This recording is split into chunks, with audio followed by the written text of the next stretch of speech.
เป็นวันแรม7 ค่ำนับว่าเป็นวันธรรมสวนะที่เราท่านทั้งหลายจะได้มาสโมสรรวมตัวกันเพื่อรับฟังพระธรรมเทศนาในทุกๆวันโกนและวันพระฉะนั้นวันนี้จึงเป็นอีกวันหนึ่งที่เราจะได้มารวมตัวกันเพื่อรับฟังพระธรรมเทศนาเพื่อปรับสติปัญญาประสาทะความเลื่อมใสของตนเองการรับฟังพระธรรมเทศนานั้นก็นับว่าเพื่อให้มีความฉลาดมากยิ่งขึ้นสิ่งใดที่ตนได้ฟังแล้วก็จะได้ทบทวนใหม่อีกรอบหนึ่งสิ่งใดที่ยังไม่เคยได้รับฟังก็จะได้ยินได้ฟังสิ่งนั้นสิ่งใดที่ฟังไปแล้วแต่ว่ายังไม่ทันพิจารณาโดยถี่ถ้วนก็จะได้พิจารณาถี่ถ้วนรอบคอบและนำไปปรับใช้โดยปกติแล้วในวันพระในวันโกนท่านพระเดชพระคุณหลวงพ่อท่านเจ้าคุณก็จะเมตตาให้ครูบาอาจารย์ผู้เป็นวิปัสสนาจารย์หรือพระเถรานุเถระผู้มีความรู้ความเชี่ยวชาญเกี่ยวกับด้านวิปัสสนาเกี่ยวกับการปฏิบัติวิปัสสนากรรมฐานในแนวสติปัฏฐาน4ให้มาเทศนาธรรมให้มาแสดงธรรมเกี่ยวกับการปฏิบัติเป็นหลักฉะนั้นในทุกๆวันโกนเราท่านทั้งหลายก็จะได้รับฟังวิธีการปฏิบัติวิธีการปรับอินทรีย์เพราะฉะนั้นในทุกๆวันโกนนะเราจะได้รับฟังการบรรยายหรือว่าการเทศนาธรรมเกี่ยวกับการปฏิบัติโดยเป็นหลักเพื่อให้นักปฏิบัติเมชีโยคีหรือผู้ที่สนใจในการประพฤติปฏิบัติได้นำไปปรับใช้เพื่อให้เกิดความสะดวกสบายของการปฏิบัติที่จะได้เห็นผลชัดเจนมากยิ่งขึ้นเพราะฉะนั้นในวันนี้ก็เป็นวาระที่เราท่านทั้งหลายจะได้มารับฟังการแสดงพระธรรมเทศนาในวันโกนเนาะถือว่าเป็นประเพณีอันดีงามที่พระเดชพระคุณหลวงปู่ท่านได้นำพาปฏิบัติกันมาเพราะว่าในทุกๆวันโกนโดยปกติแล้วในที่อื่นๆนะก็จะไม่มีการแสดงธรรมแต่ในวัดพระธาตุศรีจอมทองของเรานั้นก็จะมีการแสดงธรรมในทุกวันโกนวันพระนะฉะนั้นในวันนี้พระเดชพระคุณหลวงพ่อท่านเจ้าคุณองค์แสดงพระธรรมเทศนาก็มาถึงแล้วกล่าวขอกราบอาราธนาพระเดชพระคุณหลังจากที่ได้กราบนมัสการพระรัตนตรัยแล้วและได้กราบนมัสการสรีระสังขารพระเดชพระคุณหลวงพ่อพระเดชพระคุณหลวงปู่นะขออภัยเป็นที่เรียบร้อยนะเราจะได้กล่าวคำบูชาพระรัตนตรัยนะโดยความพร้อมเพรียงกันเนาะรอเวลาอีกสักครู่หนึ่ง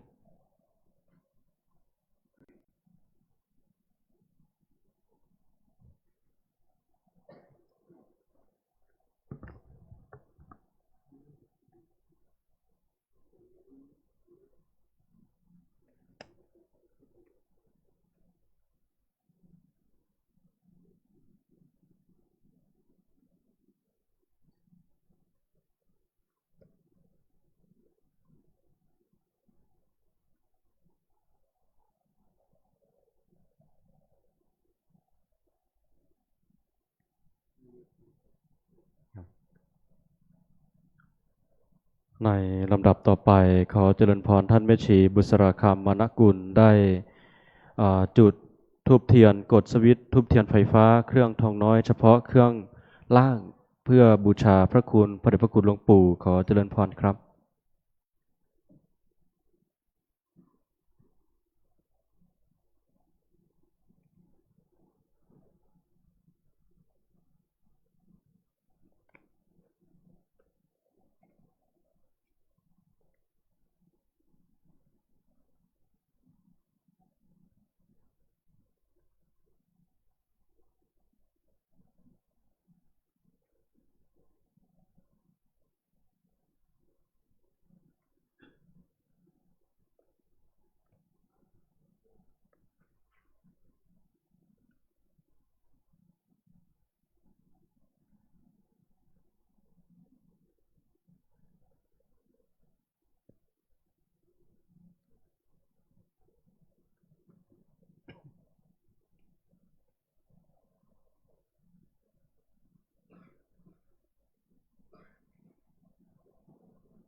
กราบอาราธนาครูบาอาจารย์และเจริญพรท่าน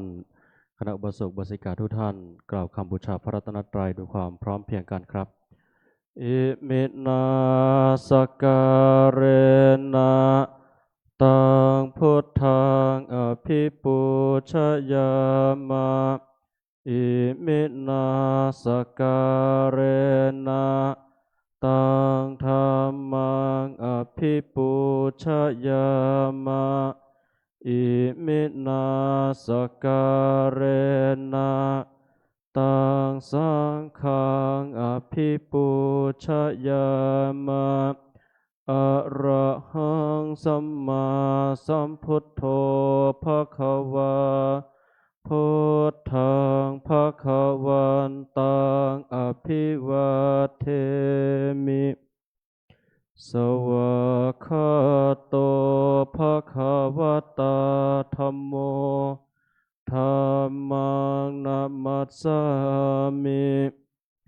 สุปฏิปันโนภควโตสาวกสังโฆสังฆังนะมามิหันธรรมยังพุทธัสสะภะคะวะโตปุพพภาคะนะมะกะรังกะโรมะเสนะโมตัสสะภะคะวะโตอะระหะโตสัมพุทธัสสะนะโมตัสสะภะคะวะโตอะระหะโตสัมมาสัมพุทธัสสะนะโมตัสสะภะคะวะโตอะระหะโตสัมมาสัมพุทธัสสะหันธรรมยังพุทธานุสตินะยังกะโรมะเสเอเตปิโสภะคะวะอะระหังสัมมาสัมพุทโธวิชชาจารณะสัมปันโนสุขโตโลกวิทูอนุตตโรปุริสธรรมสารทิสัทธะเทวมนุสสานังพุทโธภควาเตกายเยนะวาจายวเจตัสสาวาพุทเทกุกัมมังปะกตังมะยายังพุทโธปฏิคานหาตุอจยันตังการันตะเรสังวริตุงวะพุทเทหันธรรมยังธรรมานุสตินะยังกะโรมะเสสวากขาโตภะคะวะตาธัมโมสันทิฏฐิโกอาการิโกเอหิปัสสิโกโอปานายิโกปัจจตังเวทิตาโพวินยูหิติกายเยนะวาจายวเจตัสสาวาธัมเมกุกัมมังปะกตังมะยายังธัมโมปฏิคานหาตัวจยันตังการันตะเรสังวริตุงวัฏัมเมหันธรรมยังสังขานุสตินะยังกะโรมะเสสุปฏิปันโนภะคะวะโตสาวกสังโฆโอชุปฏิปันโนภะคะวะโตสาวกสังโฆยายาปฏิปันโนภะคะวะโตสาวกสังโฆสมิจิปฏิปันโนภะคะวะโตสาวกสังโฆ ยะทิทังจตาริปุริสายุคานิอัฏฐปุริสปุคลาเอสะภะคะวะโตสาวกสังโฆอาหุนายโยปาหุนายโยทักขินายชลิกรณิโยอนุตตรังปุญญเขตังโลกัสสะเตกายเยนะวาจายวเจตัสสะวาสังเคกุกมมังปะกตังมะยายังสังโฆปฏิคานหาตัวจยันตังการันตะเรสังวริตุงวสังเคสิริธาตามหาเทโรหิริโกสิริมังคะโลมังคะโลปายะเมทาวิมังคะโลปายะเทสโกคารุธานิยปะโมโคสิทสานุสิทสนายโกโลกานุกรรมปิเมตตายาตะปัฏฐานาธารโกสติมาอัปปะมาโตจะตังนามัสสามิสัพพทาติสิริมังคละสมณะวิสุทธวงศ์โสภาสงะองค์ทรงสิริมิว่างวายสำรวมยืนเดินนั่งผู้พร้อมพรั่งด้วยละอายปัญญาขจรขจายชี้อุบายอันมงคลควรแก่ฐานะครูนำสิทธิรู้ทุกหมู่ชนชาวโลกต่างได้ยนต์สงเคราะห์ชนด้วยเมตตาผู้ทรงสติปัฏฐานตลอดกาลทุกเวลาทรงนามสติมาไม่ประมาทองค์อาจงามข้าขอนมัสการประดิษฐานในทุกยามเทระผู้ทรงนามว่าสิริมังคะโลในลำดับต่อไปขอกราบอาราธนาพระเดชพระคุณหลวงพ่อท่านเจ้าคุณพระอมรเวทีได้คืนสู่ธรรมาสเพื่อให้ศีลให้ธรรมแก่คณะสัตยาและน้องๆสามเณรเป็นลำดับสืบต่อไปขอกราบอาราธนาด้วยความเคารพครับ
นิมนต์สามเณรกราบพระเดชพระคุณพร้อมกันนะครับกราบ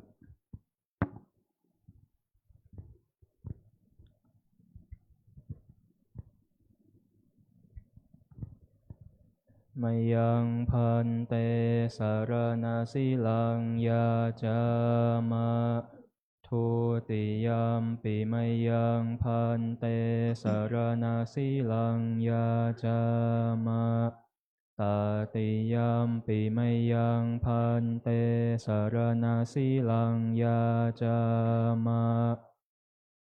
นะโมตัสสะภะคะวะโตอะระหะโตสัมมาสัมพุทธัสสะนะโมตัสสะภะคะวะโตอะระหะโตสัมมาสัมพุทธัสสะนะโมตัสสะภะคะวะโตอะระหะโตสัมมาสัมพุทธัสสะนะโมตัสสะภะคะวะโตอะระหะโตสัมมาสัมพุทธัสสะนะโมตัสสะภะคะวะโตอะระหะโตสัมมาสัมพุทธัสสะนะโมตัสสะภะคะวะโตอะระหะโตสัมมาสัมพุทธัสสะยะมะหังวัฏฐามิตังวะเทธาอามะพันเตพุทธังสารนังคัจฉามิพุทธังสารนังคัจฉามิธัมมังสารนังคัจฉามิธัมมังสารนังคัจฉามิสังฆังสารนังคัจฉามิสังฆังสารนังคัจฉามิทุติยัมปิพุทธังสารนังคัจฉามิทุติยัมปิพุทธังสารนังคัจฉามิทุติยัมปิธัมมังสารนังคัจฉามิทุติยัมปิธัมมังสารนังคัจฉามิติยัมปิสังฆังสารนังคัจฉามิทุติยัมปิสังฆังสารนังคัจฉามิตติยัมปิพุทธังสารนังคัจฉามิตติยัมปิพุทธังสารนังคัจฉามิตติยัมปิธัมมังสารนังคัจฉามิตติยัมปิธัมมังสารนังคัจฉามิติยัมปิสังฆังสารนังคัจฉามิตติยัมปิสังฆังสารนังคัจฉามิติสารณะคัมนังนิธิตังอามะพันเตปานาติปาตาเวรมณีสิกขาปะทังสมาธิยามิปานาติปาตาเวรมณีสิกขาปะทังสมาธิยามิว่าไหมลูกปานาติปาตาเวรมณีปานาติปาตาเวรมณีอาทินนาทานาเวรมณีอาทินนาทานาเวรมณีอะพรหมจาริยาเวรมณีอะพรหมจาริยาเวรมณีมุสาวาทาเวรมณีมุสาวาทาเวรมณีสุราเมรยมัชฌปมาทฐานาเวรมณีสุราเมรยมัชฌปมาทฐานาเวรมณีวิกาลโภชนาเวรมณีวิกาลโภชนาเวรมณีนัจจคีตวาทิตวิสุกัทัสสนาเวรมณีนัจจคีตวาทิตวิสุกัทัสสนาเวรมณีมาลากันทะวิเลปนะธารณะมันดนะวิภูสนัฏฐานาเวรมณีมาลาคันทวิเลปนาธารณะมันดานาวิภูสนัฏฐานาเวรมณีอุจจาสยนะมหาสยนาเวรมณีอุจจาสยนะมหาสยนาเวรมณีชาตรูปะรัชตะปฏิฆานาเวรมณีชาตรูปะราชตะปฏิฆานาเวรมณีอิมานิทัสสะสิกขาปทานิสมาธิยามิอิมานิทัสสะสิกขาปทานิสมาธิยามิอิมานิทัสสะสิกขาปทานิสมาธิยามิอิมานิทัสสะสิกขาปทานิสมาธิยามิกราบ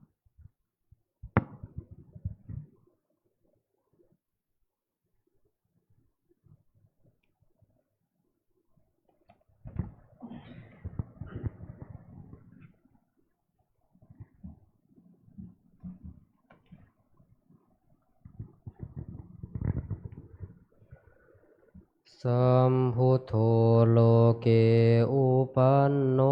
มหาการุณิโกมุนี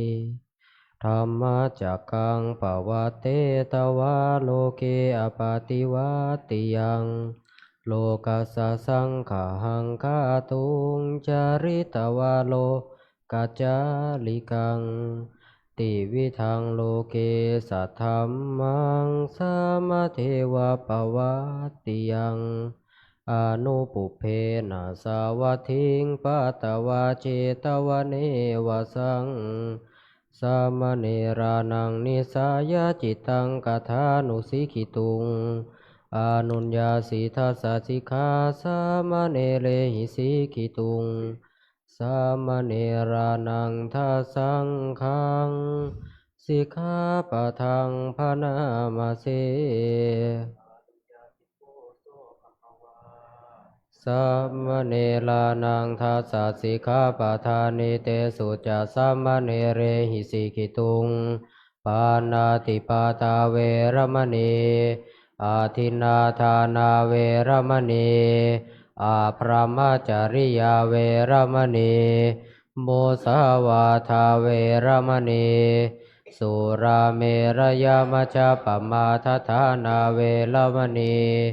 วิกาลโภชนาเวรมณีนาจาคีตาวาทิตาวิสุขทัสสนาเวรมณีมาลาคันทาวิเลปนาธารณมันดนาวิภูสนาธานาอุจจาสยนามหาสยนาเวรมณีชาตารุปาราชตาปฏิฆหานาเวรมณีติ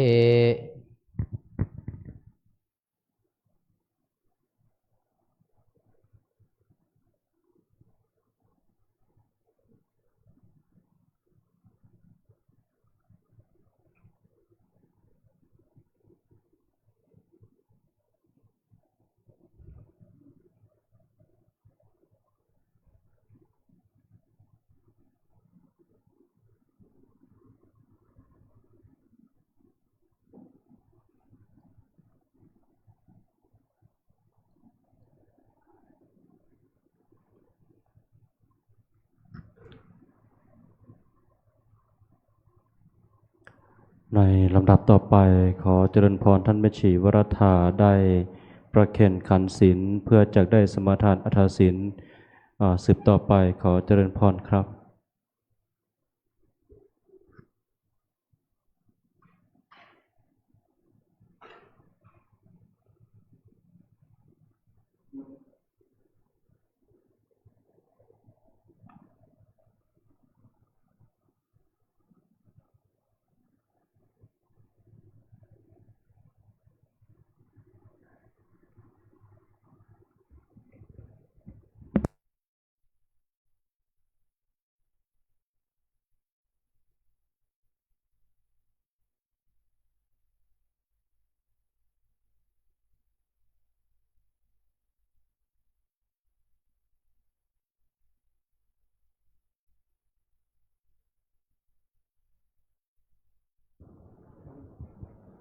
ขอเชิญทุกท่านกราบ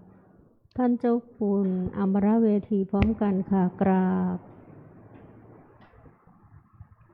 กราบกราบอาราธนาศีลพร้อมกันนะคะมายังพันเตติสารเนนะสหะอัฏฐศีลานิยาจามะทุติยัมปิมายังพันเตติสารเนนะสหะอัฏฐศีลานิยาจามะตติยัมมายังพันเตติสารเนนะสหะอัฏฐศีลานิยาจามะนะโมตัสสะภะคะวะโตอะระหะโตสัมมาสัมพุทธัสสะนะโมตัสสะภะคะวะโตอะระหะโตสัมมาสัมพุทธัสสะนะโมตัสสะภะคะวะโตอะระหะโตสัมมาสัมพุทธัสสะ นะโมตัสสะภะคะวะโตอะระหะโตสัมมาสัมพุทธัสสะนะโมตัสสะภะคะวะโตอะระหะโตสัมมาสัมพุทธัสสะนะโมตัสสะภะคะวะโตอะระหะโตสัมมาสัมพุทธัสสะพุทธังสรณังคัจฉามิ พุทธังสรณังคัจฉามิ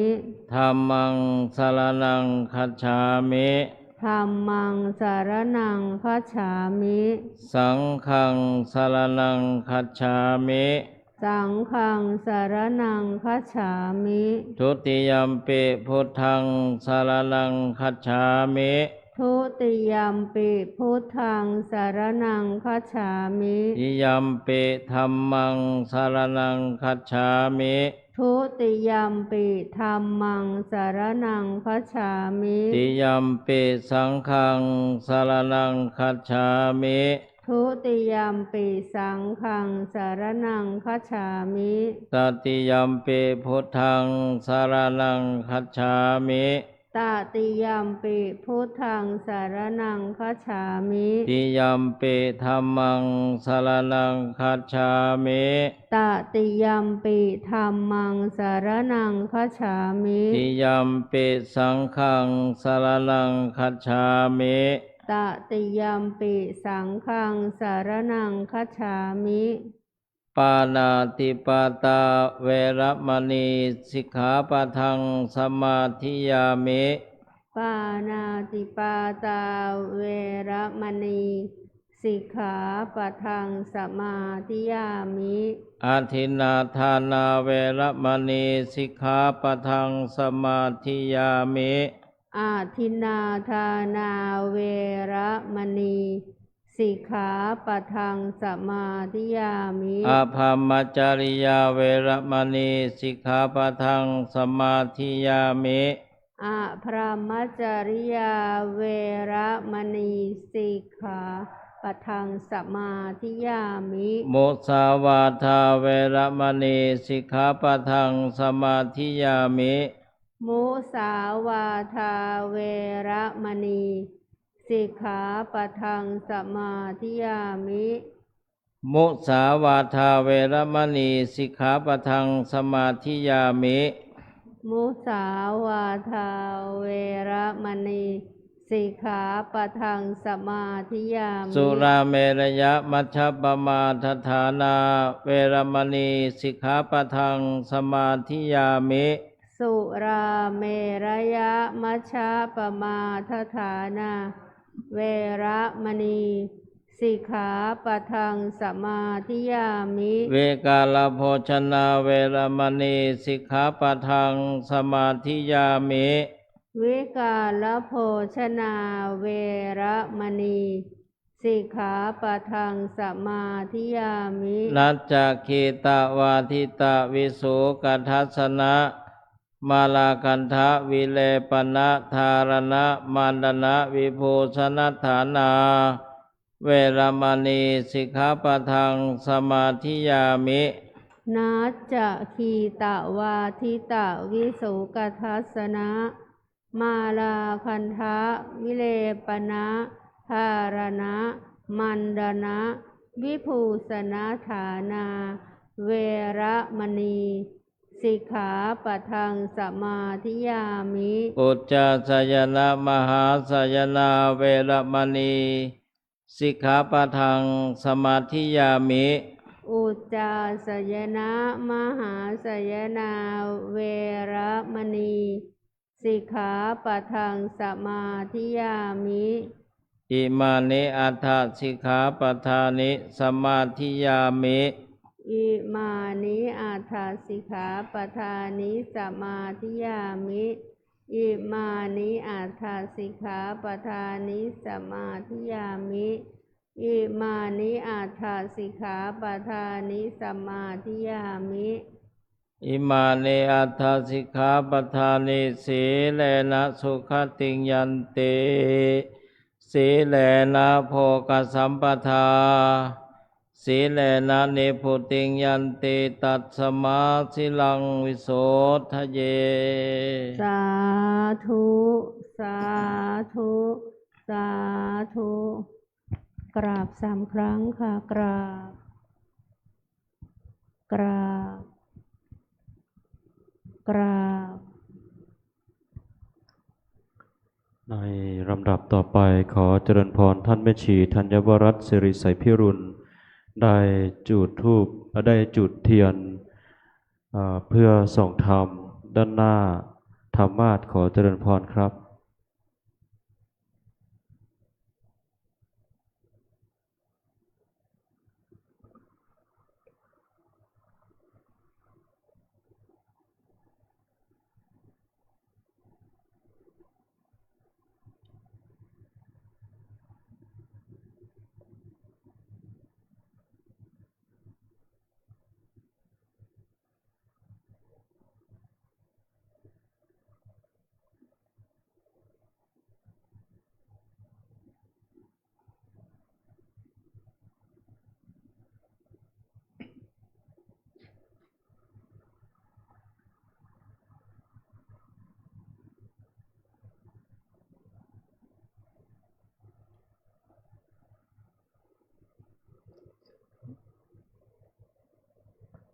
และขอเจริญพรท่านแม่ชีราศีอินทรวิชัยได้จุดธูปเทียนไฟฟ้าเครื่องทองน้อยเฉพาะเครื่องบน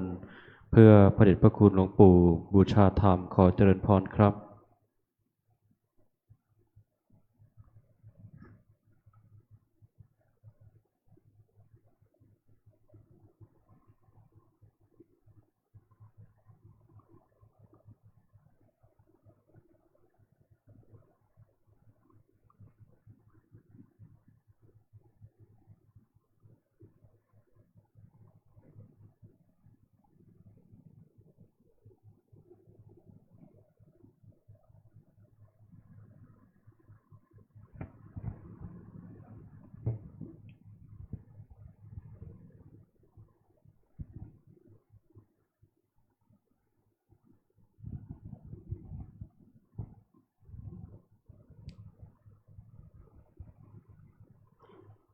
ขอเชิญอาราธนาธรรมพร้อมกันนะคะรัมมาจะโลกาทิปติสหัมปติกาตัญชลีอานาทิวรังอะยาจะถังสันติทัสสะตาปาราชาคาชาติกาเทเสหิธัมมังอนุกัมปิมังปะชัง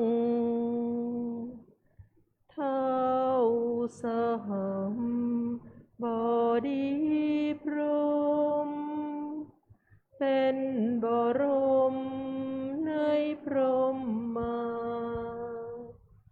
ทรงฤทธิ์ที่ศักดากว่าบริษัท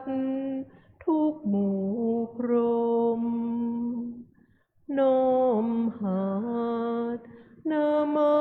สการประดิษฐานหน้าที่สมควรแล้วจึงบังคมชุลีบาทพระศาสดาขอพรอันประเสริฐวรเลิศมโหฬารปวงสัตว์ในโลกากิเลสน้อยก็ยังมี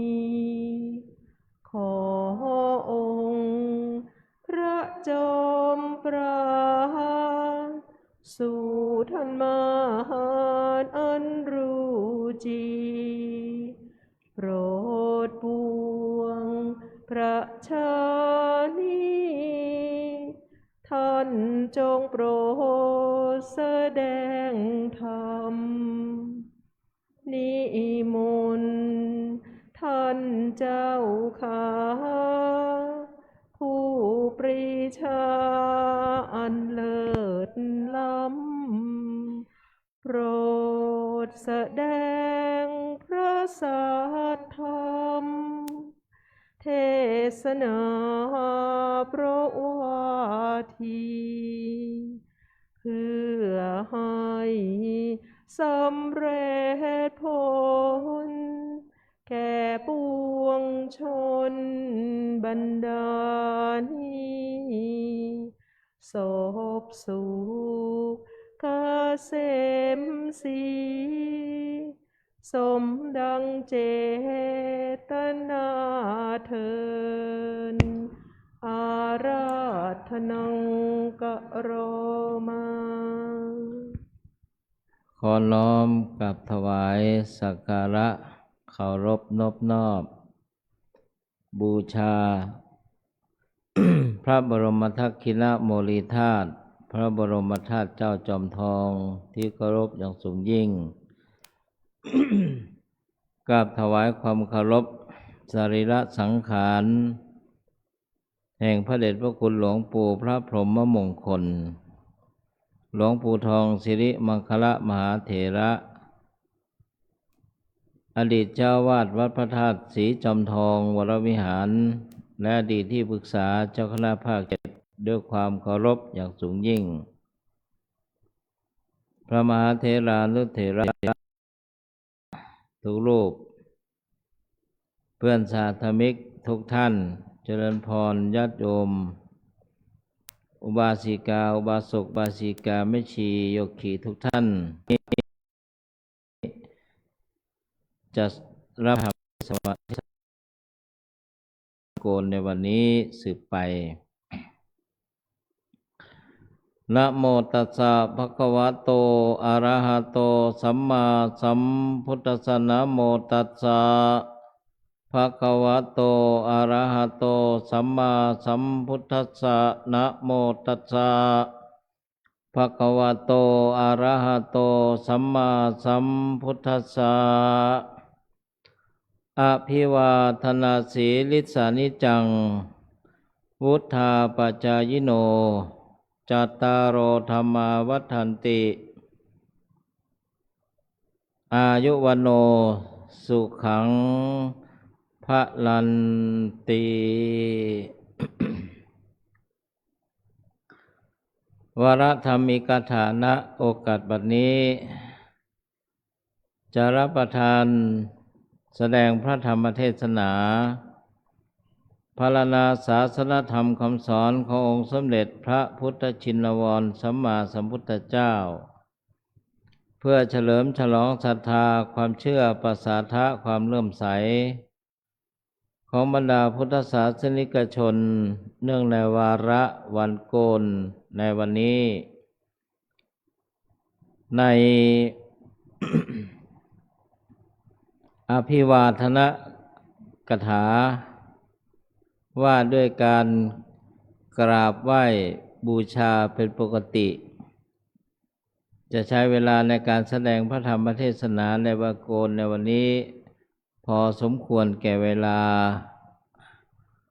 อาราธนามือลงญาติโยมนั่งตามสบาย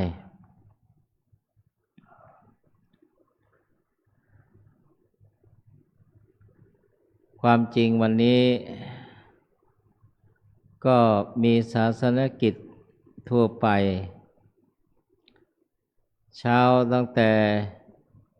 7:30 นาทีก็ไปศาสนกิจที่ลำพูนด้วยกรณียกิจกลับมาถึงวัดพระธาตุศรีจอมทองก็เกือบ13 นาฬิกาหลังจากฉันเพลแล้วก็นั่งประมาณ ไม่เกิน5 นาที10 นาที ก็มีกำหนดการจะเข้าไปในเมืองเพื่อไปสักการะคารวะพระมหาเถระครูบาอาจารย์ ซึ่งอาตมานั้น เมื่อปีพุทธศักราช 2529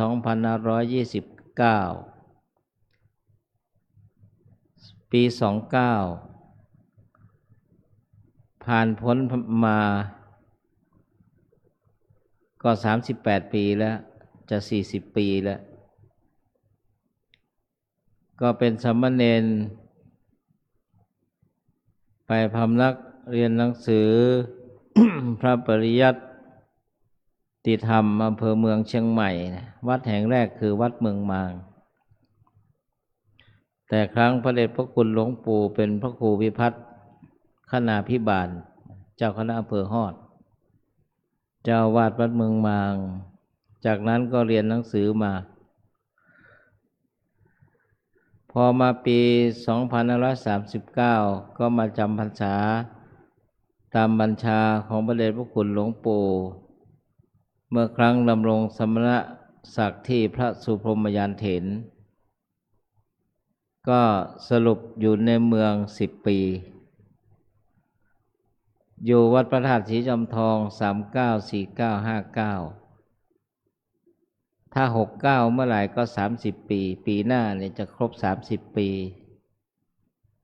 ตอนนี้28 ปีละ29 ปีละการและเวลาผ่านไปเคลื่อนคล้อยไปเป็นธรรมดาเช่นนี้ญาติโยมนั้นพอกลับมาถึงตอนเย็นวันนี้ก็ไม่ได้อยู่เฉยพักสักครู่ก็ตรวจนั่นดูแลกิจการงานที่ค้างคือให้พระเจ้าหน้าที่ดำเนินการให้ช่างมุงหลังคาที่ชำรุดไปแล้วก็ให้ขนสัมภาระเช่นกิ่งก้านของต้นไม้เพราะว่าสัปดาห์ก่อนนั้นแม้จะไม่มีลมแรงแต่มันก็มีต้นไม้คือต้นราชพฤกษ์ทางเหนือเรียกว่าลมแล้งอีสานเรียกว่าต้นคูนก็คือชนิดเดียวกันนั่นแหละดอกสีเหลืองๆอุ้มน้ำมานานก็ล้มฟาดกุฏิ12คือกุฏิ12แห่งนั้นที่เรียกว่ากุฏิ12หรือนาง12แล้วเพราะเป็นที่อยู่ของแม่ชีเมื่อก่อนนั้นน่ะฝากซ้าย6 ห้องฝากขวา6 ห้องแล้วก็มีทางเดินตรงกลางตอนหลังคุณแม่ชีก็ได้ย้ายไปพำนักในสุขานิวาสสถานที่ดียิ่งก็ยกให้พระเป็นที่อยู่ของพระสงฆ์ไปก็มอบให้เจ้าหน้าที่ดำเนินการอย่างนี้อย่าจบแล้วก็ลดน้ำไปความจริงลืมไปเลยว่าไปรับดีการับนิมนต์วันโกนวันนี้นะเมื่อกี้รดน้ำอยู่ท่านพระครูวิบูลย์สุวรรณวัฒน์โทรศัพท์เข้ามานึกขึ้นได้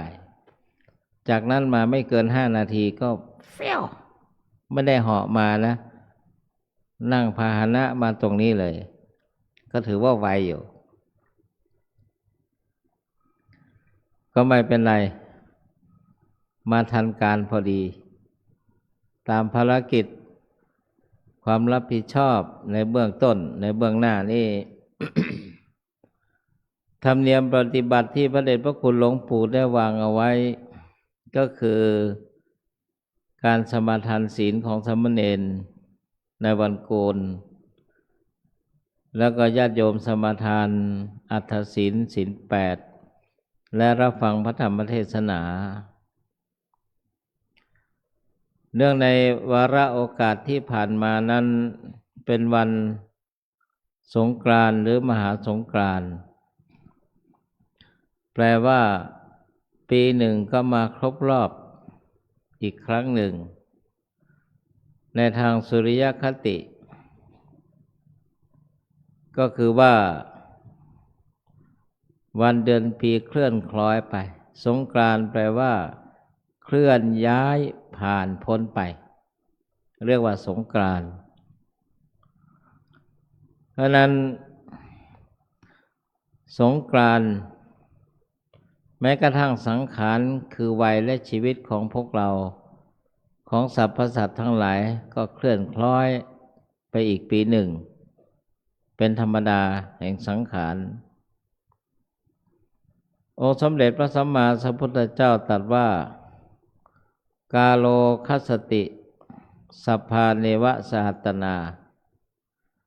แปลว่าการและเวลานั้นกลืนกินสรรพสิ่งสรรพสัตว์ทั้งหลายพร้อมไปกับตัวของมันเองนะญาติโยมท่านทั้งหลายดังนั้นเราท่านทั้งหลายยังมีชีวิตมีลมหายใจอยู่นี้ก็ควรตั้งจิตตั้งใจประพฤติปฏิบัติในภารกิจหน้าที่ของตน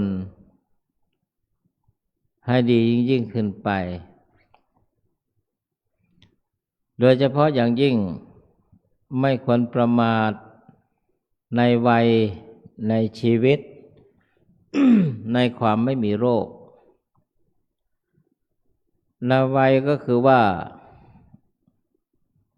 ไม่ว่าจะเป็นปฐมวัยวัยรุ่นวัยเด็กมัชฌิมวัยวัยทำการทำงานหรือวัยกลางคนปัจฉิมวัยวัยสูงอายุหรือวัยท้ายๆญาติโยมท่านทั้งหลายชีวิตท่านกล่าวว่าเป็นอนิจจังไม่มีอะไรที่เที่ยงแท้ถาวร ไม่มีอะไรแน่นอนนั่นคือชีวิตเมื่อวานนี้ก็ผ่านไปแล้วพรุ่งนี้ก็ยังไม่มาถึงอันสิ่งที่สำคัญที่สุดก็คือปัจจุบันขณะชีวิตของเราปัจจุบันที่ยังมีลมหายใจเข้าหายใจออกนี้นี่เรียกว่าไม่ประมาทในวัยในชีวิตในความไม่มีโรคพระพุทธองค์ตรัสว่าโรคะนิทังปพังคุนังสรีระร่างกายรูปนามขันธ์ห้าของเรานั้นเป็นรังแห่งโรคก็คือเป็นที่อยู่อาศัยแห่งโรคต่างๆที่ยังไม่เกิดและเกิดขึ้นแล้วเป็นธรรมดาซึ่งจะต้องแตกดับสลายเป็นธรรมดาไม่มีความเป็นอย่างอื่นต้องเป็นไปอย่างนี้ปริฉินนะมิทังรูปังสรีระร่างกายรูปนามของเรามีความแก่ไปเป็นธรรมดานะญาติโยมท่านทั้งหลายเพราะวัยนั้นแปลว่าความเสื่อมสิ้นไปเป็นความเสื่อมนั้นจึงไม่ควรประมาทในวัยในชีวิต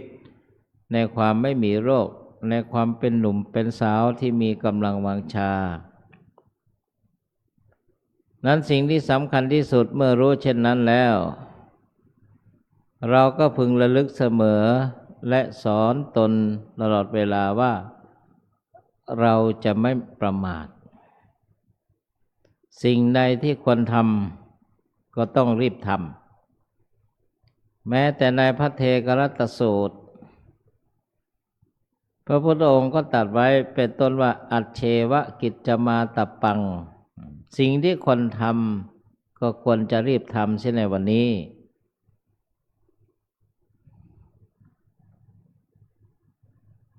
โกชัญเยมรณังสุเวใครจะรู้ความตายที่จะมีในวันพรุ่งหรือไม่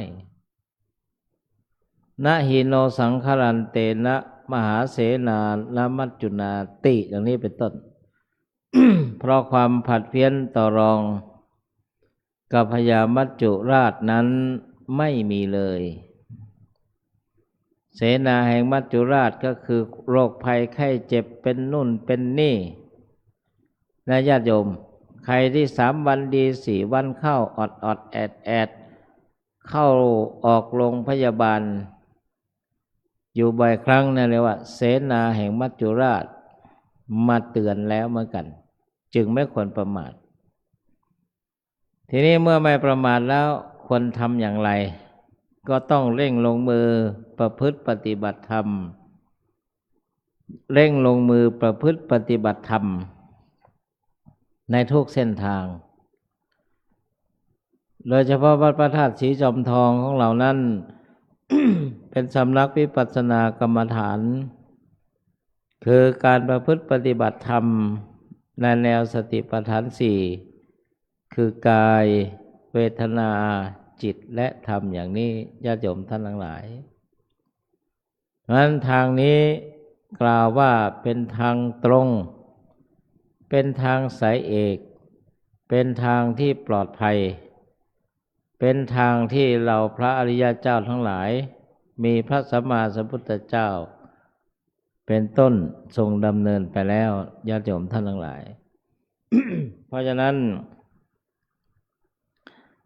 ญาติโยมโยคาวาจรโยคีทุกท่านได้ประพฤติปฏิบัติวิปัสสนากรรมฐานนี้จึงนับว่าเป็นผู้ไม่ประมาทในวัยในชีวิตในความไม่มีโรคเป็นต้น แล้วก็ได้ชื่อว่ากระทำที่พึ่งกระทำที่พึ่งคือเกาะให้แก่ตนไว้ญาติโยมกระทำที่พึ่งคือเกาะให้แก่ตนไว้พระพุทธเจ้าตรัสว่าโกนุหาโสกิมานันโทนิจจังปัจฉลิเตสติหมายความว่าพระพุทธองค์ตรัสสอนสาวกทั้งหลายว่าเธอทั้งหลายพวกเธอจะมามัวหัวเราะรื่นเริงบันเทิงไปทำไมโกนุหาโสกิมานันโทนิจจังปัจฉลิเตสติก็ในเมื่อโลกกสันนิวาสที่เราอาศัยอยู่นี้มันมีความลุกโผลงเร่าร้อนอยู่เป็นนิดเนี่ย เร่าร้อนยังไงบ้างโลกภายนอกอันประกอบไปด้วยธาตุสี่ดินน้ำลมไฟอากาศธาตุอย่างนี้เป็นต้นก็มีความร้อนนะโลกที่เราอยู่ก็มีความร้อนภายนอกเช่นภูเขาไฟระเบิดเกิดแผ่นดินไหวเช่นที่เกิดที่สหภาพเมียนมา มันดาเลย์รอยเลื่อนสกายมีผลถึงประเทศไทยแม้จะห่างจากกรุงเทพไปถึง 1,200 กิโลเมตรยังมีผลญาติโยมไม่มีใครรู้ล่วงหน้าอาตมายังจำฝังแน่นเนี่ยตอนนี้54ก็ครึ่งศตวรรษอยู่เหมือนกันน่ะรู้สึกเป็นครั้งแรกในชีวิตที่รู้สึกว่าไหวแรงและไหวกลางวันและรู้สึกไหวนานด้วย28 มีนาคมที่ผ่านมานั้นเดือนก่อนพระสงฆ์ทั้งหลายนั่งในโรงอุโบสถไหวเลยนะโยมไหวอย่างนี้เลยครูบาอาจารย์บางรูปท่านกำหนดวิปัสสนากรรมฐานท่านยังนึกว่าเป็นสภาวธรรมนั่งใกล้กันอาตมาก็เรียนท่านไปว่าก็ไม่ใช่สภาวธรรมหรอกอาจารย์เป็นสภาวะธรรมดานี่แหละคือแผ่นดินไหวว่าอย่างนั้นนะอย่างนี้เป็นต้นดินน้ำลมพายุพัดกระหน่ำอะไรต่างๆซึ่งบางแห่งมันไม่เคยรุนแรงก็จะรุนแรงขึ้นนะพายุฤดูร้อนพายุโซนร้อนอย่างนี้ไฟเมื่อก่อนก็ไฟที่นู่นที่นี่แม้แต่ใต้พิภพ ก็มีไฟ มีลาวามีความร้อนแม้จะค้ำจุนซึ่งกันและกันคือธาตุดินน้ำลมไฟค้ำจุนกันก็มีไฟจึงเกิดปล่องภูเขาไฟจึงมีภูเขาไฟปะทุขึ้นอย่างนี้นี่คือโลกภายนอกญาติโยมมาพิจารณาดูโลกภายในคืออัตภาพสรีระร่างกายของคนเราเนี่ยอันประกอบไปด้วยธาตุสี่เหมือนกันคือธาตุดินธาตุน้ำธาตุลมธาตุไฟมันมาประกอบกัน ธาตุดินมีอะไรบ้างมีลักษณะอย่างไรก็คือมันมีลักษณะแข็งแข็งเช่นผมขนเล็บฟันหนังเนื้อเยื่อในกระดูกอย่างนี้เป็นธาตุดินเรียกว่าปฐวีธาตุอาโปธาตุธาตุน้ำมีลักษณะเอิบอาบซ่านซาบซ่านดีเสเลดหนองเลือดเหงื่อมันข้นน้ำตาเปลวมันอย่างนี้เป็นต้นเรียกว่าธาตุน้ำธาตุลมลมในท้องลมธาตุลมวายโยธาตุลมในท้องลมในไส้ลมพัดไปตามตัวลมหายใจเข้าออกเนี่ยในสรีระร่างกายของเรานั้นประกอบไปด้วยธาตุลมจึงเต็มไปด้วยช่องว่างไม่มีที่ไหนไม่มีช่องว่างญาติโยมท่านทั้งหลายนี่เรียกว่าวายโยธาตุลมในท้องลมในไส้อะไรต่างๆเหล่านี้เป็นธาตุลมธาตุไฟเตโชธาตุไฟที่ยังร่างกายให้อบอุ่นให้เล่าร้อนไฟที่เผาผลาญอาหารในเมื่อธาตุของเรายังดำเนินอยู่ร่วมกันอุปถัมภ์ค้ำจุนกันอย่างนี้คือธาตุดินน้ำลมไฟอากาศธาตุที่เราหายใจเข้าออกอยู่เรียบก็เป็นอากาศธาตุเพราะฉะนั้นเต็มไปด้วยช่องว่างเช่นนี้ญาติโยมท่านทั้งหลายไม่มีอะไรที่มันไม่มีช่องนั้นเมื่อเรามาพิจารณาเช่นนี้แล้วสิ่งที่สำคัญที่สุดในชีวิตของคนเราก็คือการประพฤติปฏิบัติธรรมอย่างที่พระพุทธองค์ท่านตรัสสอนไว้ในพระสูตรที่กล่าวถึงเมื่อกี้ว่าโกนุหาโสกิมานันโทเนี่ยเป็นต้นอันทกาเรละโอนัฏฐาปะทีปังนัคเวสัทธะก็ในเมื่อถูกกิเลสรัดรึงรัดความมืดมนอนทการรัดรึงไว้ทำไมจึงไม่แสวงหาที่พึ่งคือเกาะให้แก่ตนเองเล่าพระพุทธองค์ตรัสไว้เช่นนี้กิเลสอะไรที่รัดรึงเราโลภะโทสะโมหะกิเลสสามกองใหญ่ความโลภความโกรธความหลงตระกูลความโลภกิเลสทั้งหลายเนี่ยญาติโยมท่านทั้งหลายไม่ใช่ว่าเราอยู่เฉยๆแล้วมันจะหมดไปนะไม่ใช่นะไม่ใช่บางทีพระสงฆ์สมณเณรญาติโยมเข้ามาบวชในพุทธศาสนาคิดว่ากิเลสจะหมดเพราะนุ่งผ้ากาสาวพัสต์ผ้าที่ย้อมด้วยน้ำฝาดผ้าเหลืองผ้าที่พระสงฆ์ท่านนุ่งนี่ไม่ใช่มันกิเลสมันไม่ใช่หมดนะเพราะการนุ่งผ้าอย่างนี้นะอยู่เฉยๆกิเลสความเศร้าหมองทั้งหลายเนี่ยมันก็ไม่ใช่หมดไป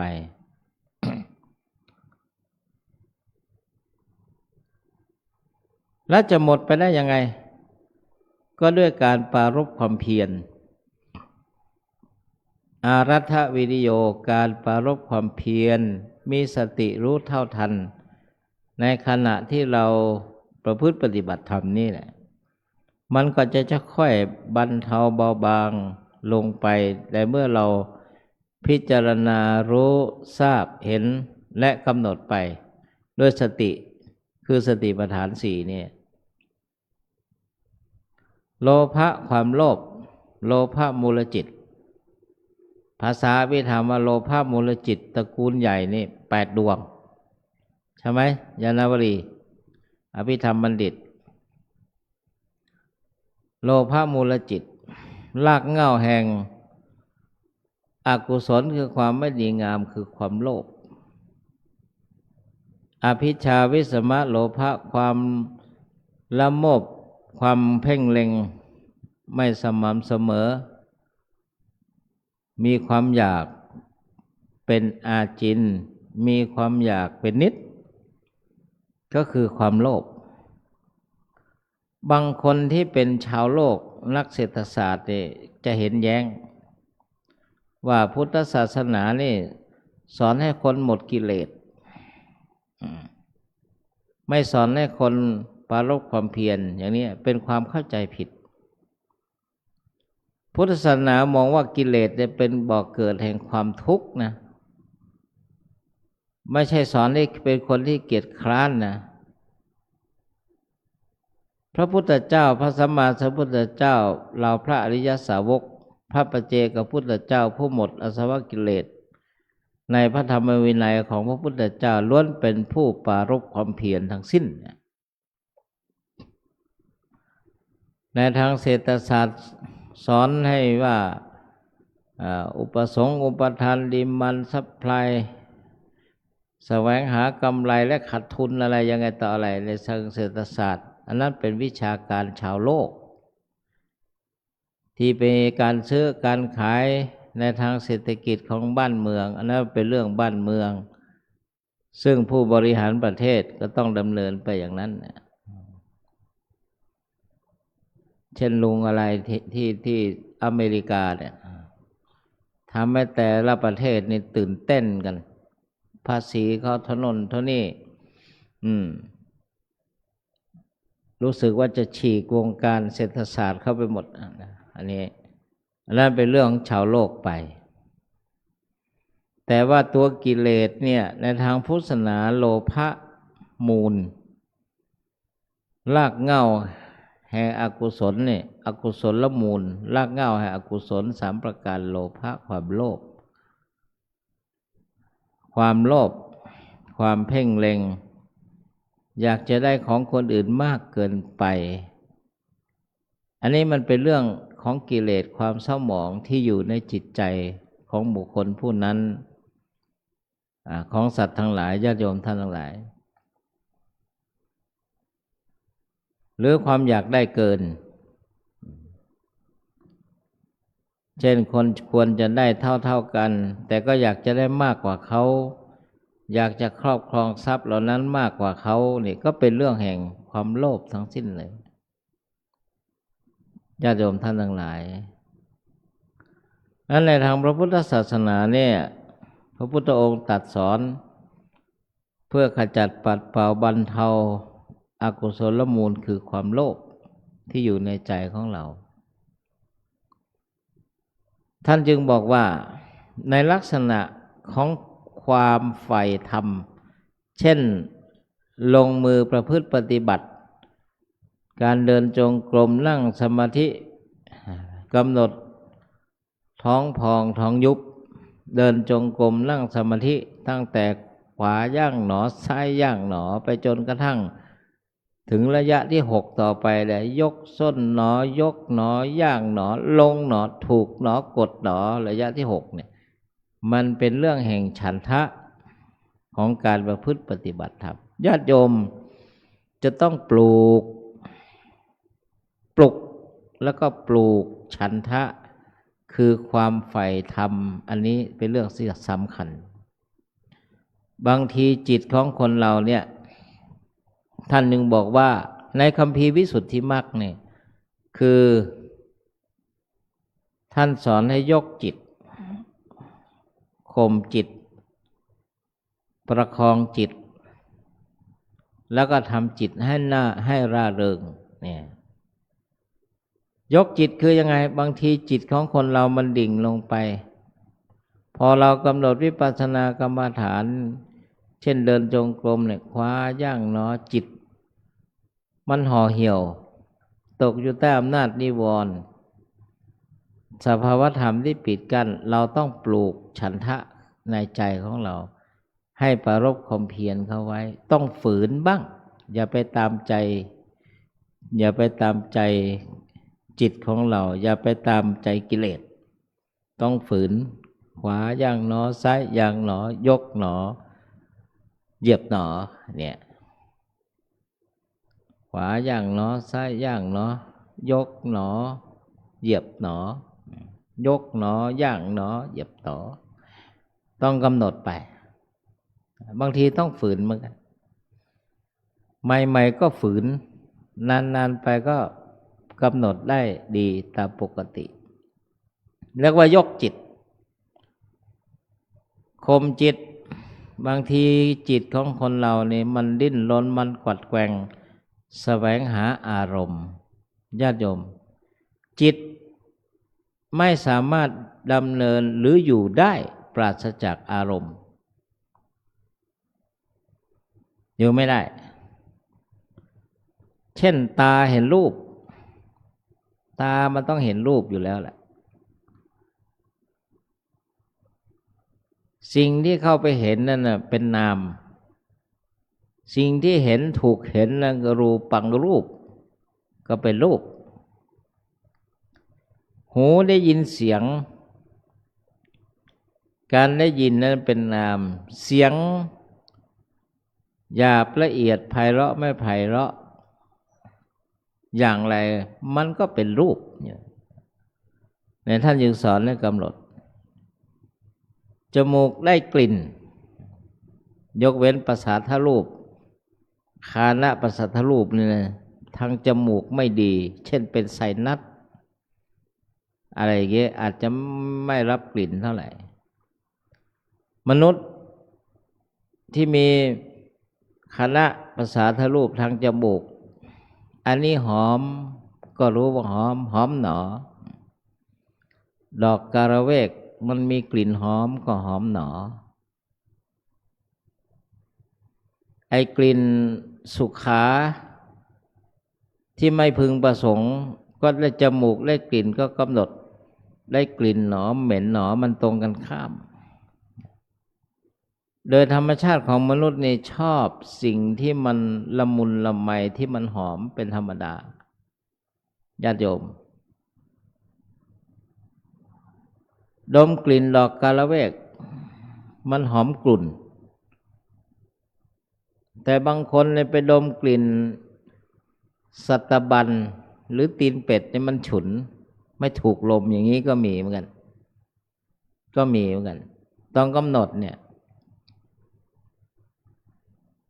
ไอตอนที่หอมหนอแล้วคนไม่ค่อยกำหนดเท่าไหร่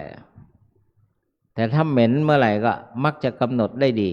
มันเหม็นหนอมันรับรู้ได้ไวนะเหม็นหนอเนี่ยต้องกำหนดอย่างนี้เป็นต้นนะบางคนนี่ไม่กำหนดอ่ะพอปุ๊บรู้สึกเหม็นหนอกลั้นหายใจไว้ให้ผ่านพ้นวิกฤตนั้นไปนี่ไม่เหมือนกันพระพุทธองค์ตรัสว่ายำปิดฉังนรปฏิตามปิทุกขังปรารถนาสิ่งใดไม่ได้สิ่งนั้นก็เป็นทุกข์มันเกิดขึ้นเหมือนกันอปิเยหิสัมปโยโคทุกโขเนี่ยการประสบสิ่งที่มันไม่น่ารักไม่น่าปรารถนาเช่นกลิ่นหรือรูปหรืออะไรที่ไม่พึงปรารถนาเมื่อกี้น่ะก็เป็นทุกข์ปิเยหิวิปโยโคทุกโขความพัดพลากวิปโยคจากสิ่งหรืออะไรที่มันเป็นของที่น่ารักสิ่งที่รักคนรักก็เป็นทุกข์เนี่ยก็เป็นทุกข์เหมือนกันพ่อแม่คนอื่นเสียชีวิตหรือตายอย่างเงี้ยน้ำตาสักหยดก็ไม่มีก็ได้แต่ปลงอนิจจังเนี่ยอนิจจาวัฏสังขาราไม่เที่ยงหนอก็ลองพ่อแม่ตัวเองสิ้นชีวิตตายดิหลายคนน่ะไม่ใช่พ่อโยมน่ะต่อให้เป็นพระสงฆ์องค์ข้าเจ้า หรือนักวิปัสสนากรรมฐานเนี่ยมันอดน้ำตาไหลไม่ได้มันก็มีนะเป็นธรรมดาบางทีไม่มีน้ำตาแต่สะอื้นเนี่ยมันก็ธรรมดา มันไม่เหมือนกันเพราะว่าอะไรความยึดถืออุปาทานที่มันอยู่ในจิตของเราแต่ละบุคคลนะมันต่างกันความจริงแท้ที่จริงแล้วมันก็มีเพียงรูปกับนามแค่นั้นแหละญาติโยมไม่มีอะไรขันธ์ห้ารูปนามแค่นั้นแหละแต่เพราะเรามีกิเลสความยึดมั่นถือมั่นที่มันแตกต่างกันไปเนี่ยอยู่ในจิตของเราเนี่ยทำให้คนเราวางท่าทีไม่ถูกต้องก็เป็นทุกข์เหมือนกันเนี่ยนั่นน่ะคือกิเลสตัวเดียวคือความโลภเนี่ยมันบ่อเกิดแห่งความทุกข์เหมือนกันต้องปฏิบัติทำให้ถูกพุทธศาสนานี่อาตาปีเนี่ยสอนให้ปรารภความเพียรตื่นตัวอยู่เสมอรับรู้เรื่องราวต่างๆด้วยการกำหนดไม่หวั่นไหวไม่สะดุ้งครั้งก่อนเดือนก่อนอาตมาพ่อก็มีกิจไปเชียงรายเล่าให้โยมฟังไปถึงอำเภอแม่สวยแล้วมันมีรถบรรทุกน่าจะ10 ล้อหรืออะไรหักงอเข้ามาเราก็วิ่งเลนปกติมันก็คือเลนขวาอันนั้นซ้ายหักงอข้างหน้าก็มีรถตู้1 คันนะวิ่งผ่านหน้าเราเหมือนกันปรากฏว่ารถตู้คันนั้นนะพอบรรทุกหักงอเขาก็ไปทางของเขาทำให้รถตู้นั้นนะพลิกไปหลายตลบเห็นกับตาเลยโยมดีนะอาตมาไม่ใช่ประเภทแต๋วแตกเลยมันไม่ใช่แต๋วอะไม่งั้นก็วายแน่หลวงพ่อนั่งอยู่ข้างหลังอาตมาอยู่ซ้ายฟอร์จูเนอร์แล้วขวาพลขับเห็นกับตาเลยกำหนดคนวันอังคารจิตใจตั้งมั่นคงไม่หวั่นไหวเห็นหนอเตรียมพร้อมหนอเดี๋ยวก็รู้จะหมู่หรือจ่าปรากฏว่ารถบรรทุกหักขวาเข้ามาเนี่ยโยมทำให้รถตู้นี่เสียจังหวะฉลับชนที่ข้างๆแล้วก็หัวตู้พลิกหลายตลบในขณะที่พลิกนั้นเราก็กำหนดเห็นหนอแต่ว่าช่วยไม่ได้หนอนะไม่ใช่เรื่องที่หน้าที่ที่จะไปช่วยได้ขนาดเพราะอยู่ในรถพอพลิกตลบอย่างนั้นแล้วรู้สึกจะเป็นชาวต่างชาติผู้หญิงขาถลอกหลุดมาจากรถตู้นั่นน่ะดีรถตู้แล้วไม่ทับอีกนั่นน่ะเห็นกับตาเห็นหนอแล้วนั่นน่ะพอเป็นอย่างนั้นรถเราเบรกชะลอคนขับหายใจอาตมาก็ลูบหลังคนขับใจเย็นๆสบายถ้าไม่ใช่รถตู้นั้นก็ต้องเป็นฟอร์จูเนอร์เรานั่นแหละกะว่าถ้าไม่ไปตรงนี้มันก็ต้องเบี่ยงลงข้างกันแล้วจะไม่รู้จะเป็นยังไงเนี่ยก็ปรากฏว่าไปแจ้งสถานีตำรวจเจ้าหน้าที่ที่อยู่ข้างหน้านั้นนะก็สบายใจนี่อานิสงส์ของการประพฤติปฏิบัติวิปัสสนากรรมฐานนะโยมนะถ้าเป็นคนไม่กำหนดสติดีๆอะไรเนี่ยหรือมีความหวั่นไหวแห่งหฤทัยข้างในเนี่ยมันที่ภาษาชาวโลกว่าแต๋วแตกแล้วมันก็จะยุ่งเหมือนกันนะเรากำหนดเห็นหนอรู้สึกหนอระทึกหนอคิดว่าตัวเองแสดงหนังก็แล้วกันบทบาทจริงเพราะว่าดูหนังจีนบ่อยสมัยก่อนเนี่ยเฉินหลงเย่นเตอะหัวโจซิงซือหรืออะไรเนี่ยนะปรากฏว่าก็ผ่านพ้นไปได้ดีอาศัยการประพฤติปฏิบัติวิปัสสนากรรมฐานกายเวทนาจิตธรรมเนี่ยประคองไปได้บางสมัยก็ต้องยกจิตของตนเหมือนกันต้องข่มจิตแล้วก็ต้องประคองจิตท ทำจิตให้ร่าเริงในสมัยที่คนร่าเริงเนี่ยบางทีจิตใจของเรามันห่อเหี่ยวก็ประโลมจิตไปด้วยตนเองตนแลเป็นที่พึ่งแห่งตนการประพฤติปฏิบัติในแนวสติปัฏฐานสี่นี่สิ่งที่สำคัญก็คือจิตมีโลภะจิตมีราคะความกำหนัดจิตมีโทสะความประทุษร้ายความโกรธจิตมีโมหะความหลงต้องรู้อาตาปีรู้ทั่วถึงสติมามีสตินะท่านบอกว่าสติมะโตสถาปทังคนที่มีสติมีความเจริญในการทุกเมื่อนี่เป็นหลักธรรมดาเป็นหลักความจริงด้วยถ้าเราไม่มีสตินะเกิดความไม่พอใจทางตาหูจมูกลิ้นกายใจอยากจะปะทะกับอารมณ์เหล่านั้นก็จะเป็นเหตุให้เกิดปัญหาได้ต่อไปได้นะโยมนะ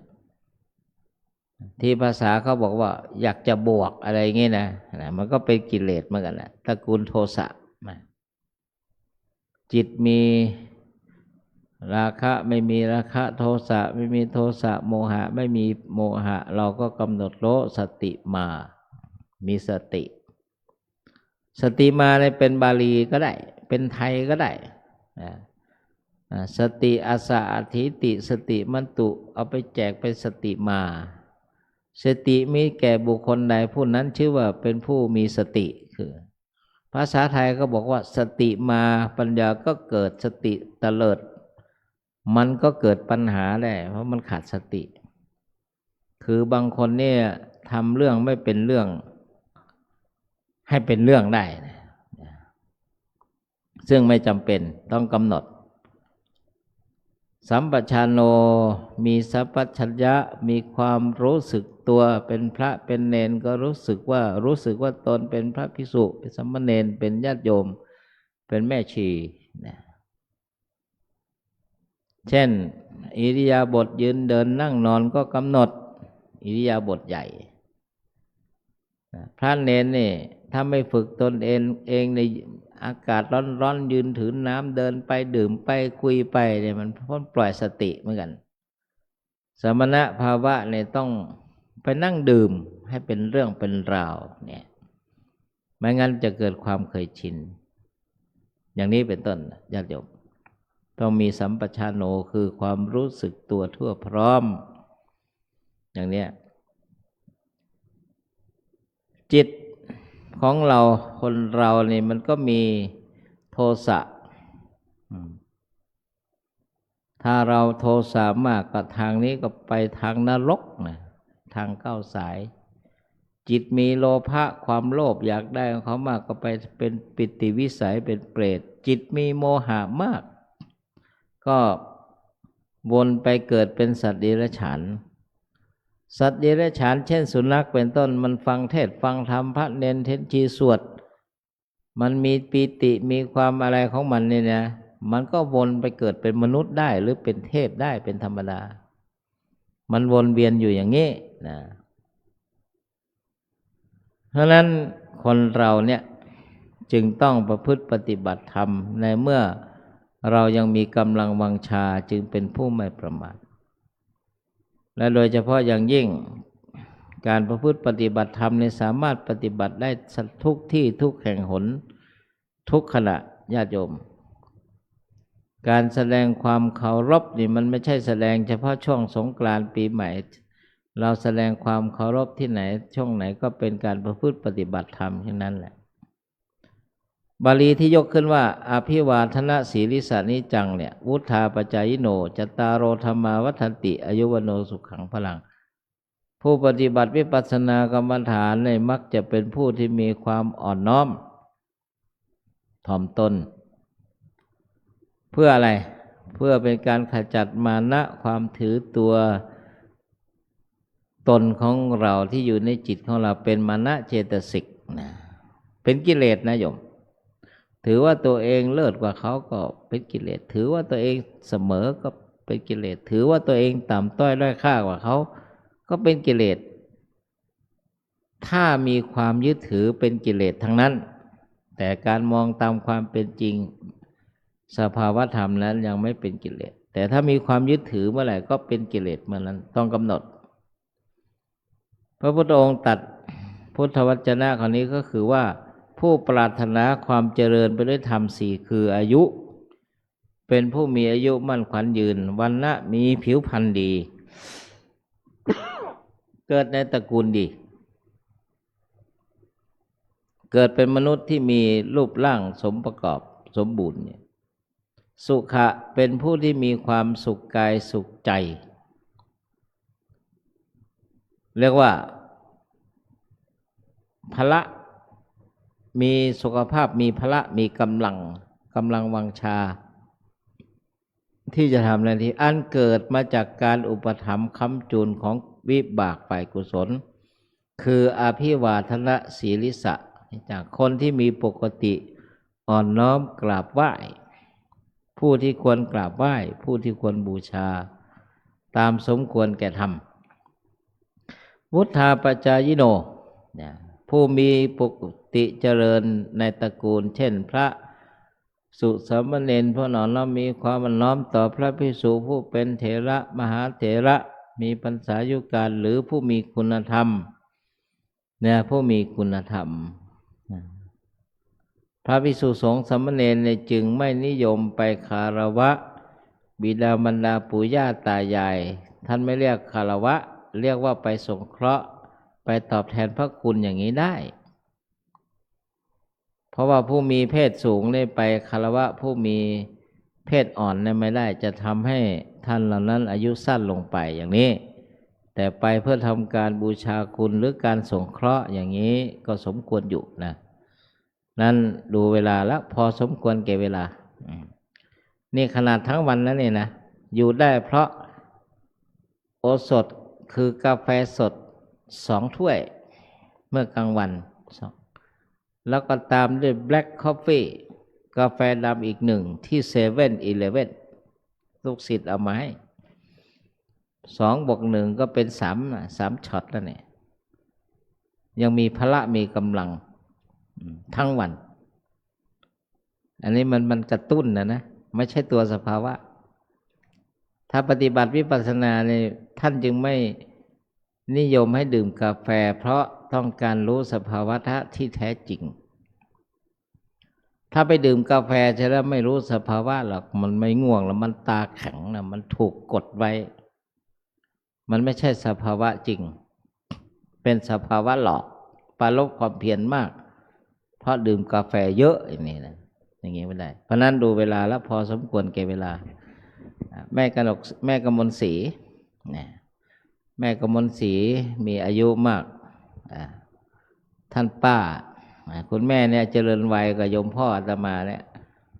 นั่งหลับเลยเนี่ยก็กำหนดไปด้วยนั่นแหละคุณแม่ไม่ใช่นั่งหลับหรอกคุณแม่เขากำหนดไปด้วยแถวนั้นดูเวลาพอสมควรแก่เวลานะเทศนาปริโยสาเนในการเป็นที่สุดลงในการแสดงพระธรรมเทศนาวันโกนวันนี้ด้วยอนุภาพคุณพระศรีรัตนตรัยคือพระพุทธพระธรรมพระสงฆ์อานิสงส์ที่ญาติโยมให้ทานรักษาศีลเจริญวิปัสสนาภาวนาเป็นพลวะปัจจัยให้ทุกท่านปราศจากทุกโศกโรคภัยอุปัฏฐวะกังวลอันตรายประกอบไปด้วยธรรม4ประการคืออายุวันนะสุขะพละปฏิภาณทัศสารสมบัติรับประทานแสดงพระธรรมเทศนาพอสมควรแก่เวลาขอสมมุติยุติลงคงไว้แต่เพียงเท่านี้เอวังก็มีโดยประการฉะนี้หันธรรมยังสาธุกรังกโรมาเซสาธุสาธุสาธุอาหังพุทธันจะธัมมัญจะสังฆัญจะสารนังคตาอุปาสิกะตังเทเสสิงภิกขุสังฆสะสัมมุขาเอตังเมสารนังเขมังเอตังสารณมุตตมังเอตังสารณมาคัมมะทุกขาปะมุญเจเรยะถาพลังเจรยาหังสัมมาสัมพุท ทัสสาสนังทุกขนิสรณะเสวะภาคีนิสังอนาคเตกายเยนะวาจายะวะเจตสาวาพุทเทกุกัมมังปะกตังมยายังพุทโธปฏิคันหตุอัจจยันตังการันตเรสังวริตุงวะพุทเทกายเยนะวาจายะวะเจตสาวาธัมเมกุกัมมังปะกตังมยายังธัมโมปฏิคันหตุอัจจยันตังการันตเรสังวริตุงวะธัมเมกายเยนะวาจายะวะเจตสาวาสังเคกุกัมมังปะกตังมยายังสังโฆปฏิคันหตุอัจจยันตังการันตเรสังวริตุงวสังเค ในลำดับต่อไปขอเจริญพรท่านเมชีสวนีได้เป็นตัวแทนของคณะอุบาสกอุบาสิกาประเคนการพระธรรมเทศนาเดชพระเดชพระคุณหลวงพ่อท่านเจ้าคุณพระอมรเวที ผู้เป็นองค์แสดงพระธรรมเทศนาในคืนนี้ขอเจริญพรครับ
ให้พรนะ ตามธรรมเนียม ยะถาวาริวหาปุราปริปุเรนติสาคะลังเอวเมวะอิโตทินังเปตานังอุปกปปติอิจิตังปฏิตังทุมหังคิปะเมวะสมิจฉตุสเพปุเรนตุสังกปาจันโทปนะละโสยถามณิโชติละโสยถาเตอัทรธาสุกิตาเวรุณหาพุทธศาสเนอโรคาสุกิตาโหทาสาเพยาติเพสัพพิติโยวิวัชชันตุสัพพะโลกโควินัสสตุมาเตภวัตวันตรายโยสุขีทีคายโกภวะอภิวาทนาสิริสานิจังวุธาปจายโนจตารโอธรรมาวัฏันติอายุวโนสุขังพลังสาธุ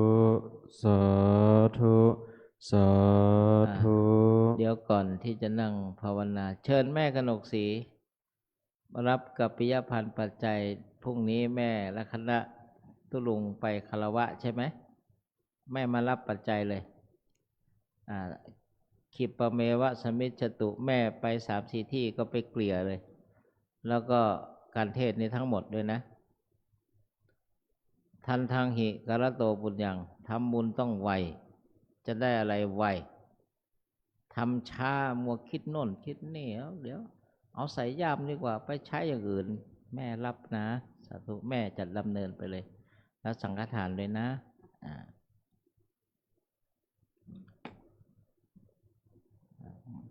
ปาปัสสมิงละมติมโนใจมันจะยินดีในอกุศล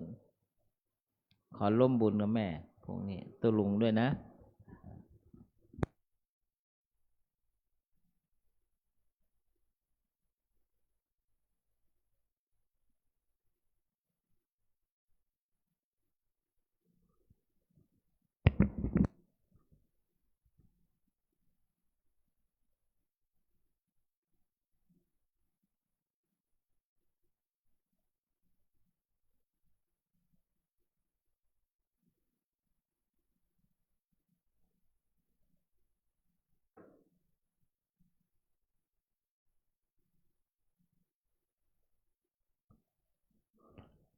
ในลำดับต่อไปขอกราบอาราธนาครูบาอาจารย์และเจริญพรคณะอุบาสกอุบาสิกาทุกท่าน ได้ตั้งจิตภาวนาเป็นระยะเวลาพอสมควรสืบต่อไป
อิตังตานากรรมังนิพพานาปัจจยโยโหตุโนนิจจังศีลกรรมังนิพพานาปัจจยโยโหตุโนนิจจังอิตังภาวนานิพพานาปัจจยโยโหตุโนนิจจังยังกินจิกุสลังกตพังสัพเพหิกเตหิกตังปุญญังโนอนุโมทันตุสุนันตุพนโตเทวาอัสสมิงฐานเนอาทิคาตาทิคามสัทธาหนตุสัพพะสัตตานังสุขีอัตตานังปริหารันตุมาตาปิตาปมุจจันตุสัพเพยติกาสุขิตาหนตุทุกขปมุจจันตุสัพเพยติกาสุขิตาหนตุทุกขมุจจเตปิตาสัพเพ